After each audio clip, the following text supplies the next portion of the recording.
안녕하세요. 된 멘토 신범철입니다. 오늘 알아볼 기업은 대한유화고요. 대한유화에 관련된 이슈는 어떤 것들이 있는지 한번 같이 살펴보도록 하겠습니다. 대한유화는 범용 석유화학 제품을 만들고 있는 기업이고, 이 범용 석유화학 제품은 에너지 가격에 따라서 제품 스프레드가 민감하게 반응한다라는 겁니다. 그래서 최근 이 에너지 가격에 대해서 어떤 이슈가 있는지 한번 같이 살펴보도록 하겠습니다. 이 에너지인 유가를 보게 된다면은 최근 유가는 서부 텍사스 원유는 전거래일보다 0.75% 상승한 배럴당 85.66달러에 거래를 마쳤고, 장중에는 67.67달러까지 치솟았다라는 겁니다. 그리고 6월물 브렌트 가격은 장중 91.18달러까지 오른 뒤 0.8% 오른 90.45달러로 마감을 했다라는 거죠.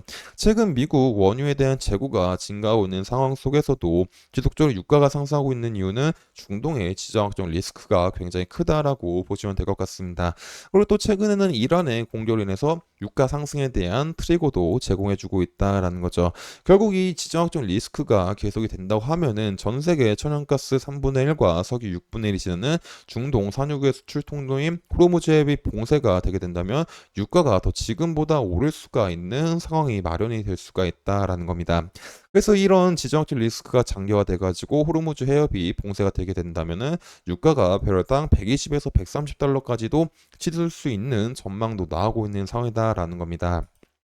결국 이 중동의 지역 긴장으로 인해 가지고 이미 유가는 90달러로 넘어섰고, 이 유가로 인해 가지고 현재 정유업계와 석유업계 1분기 실적 전망이 엇갈리고 있다라는 겁니다. 현재 정유업계에는 유가와 정제 마진의 동반 관세가 일어나게 되면서 실적 반등이 조금은 예상이 되고 있는 상황이다라고 보시면 될 것 같습니다. 하지만 석유업계는 시장 침체 장기화와 유가 상승에 따라서 원가 부담이 겹쳐지기 때문에 1분기 실적이 조금은 부진하지 않을까라고 볼 수가 있을 것 같습니다. 일단 두바이 유가가 작년 12월 달까지만 하더라도 평균 약 77.6달러였고 3월 평균인 84.3달러였기 때문에 까지 상승했기 때문에 이 재고평가 손익도 크게 회복했고, 또 원재료 투입 가격 시장인 레깅 효과로 인해 가지고 정제 마진은 지속적으로 상승해주고 있는 모습을 보여주고 있어서 이제 뭐 정제 마진을 정유업계 기업들은 실적이 좋지 않을까라고 볼 수가 있을 것 같습니다. 근데 이제 석화업계는 그 반대다라고 보시면 될 것 같습니다. 결국 이 유가 상승에서 석유와 기초원료인 나프타 가격이 올라가게 되면서 석유업계는 원가 부담이 커졌다라는 거죠. 그리고 이 주요 업체들 같은 경우는 중국발 공급 과잉과 수요 부진에 따라서 이제 더욱더 수익성이 악화가 되고 있는 상황이다라는 겁니다. 그리고 이 대한유화 같은 경우도 이 범용 석유화학 제품을 만들고 있고, 이 범용 석유화학 제품들은 이미 중국이 밸류체인을 완성했고 또 공급 과잉인 상황이기 때문에 가격도 지속적으로 떨어지고 있는 상황이다라는 거죠. 그리고 이제 이 범용 석유화학 제품은 앞서 말했듯이 이 원유를 통해서 만들고 있고, 대한유화도 이 원유를 통해서 나프타를 통한 범용 화학 제품을 만들고 있기 때문에 이 유가 상승은 대한유한테 굉장히 큰 타격이다라고 보시면 될 것 같습니다. 그래서 최근 이 대한유화가 만들고 있는 제품 가격을 보게 된다면은 대표적으로 이 HDP와 PP를 볼 수가 있을 것 같습니다. 일단 이 HDP 같은 경우는 이제 24년도 2월 달보다는 가격이 조금 상승해준 모습을 보여주고 있다라는 거죠. 약 30달러 올라가지고 4월 달 저번 주에는 톤당 1,015달러까지 올라온 모습이다라는 겁니다.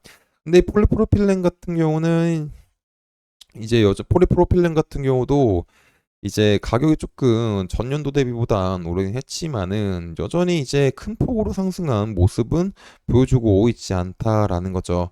그리고 각각에 대한 화학 제품 마진을 본다고 하더라도 이 HDP 같은 경우는 이제 3월 달과 비교해 봤을 때 여전히 하락한 모습을 보여주고 있고, 2월 달과 비교해 봤을 때 여전히 안 좋은 모습을 보여주고 있다라는 겁니다.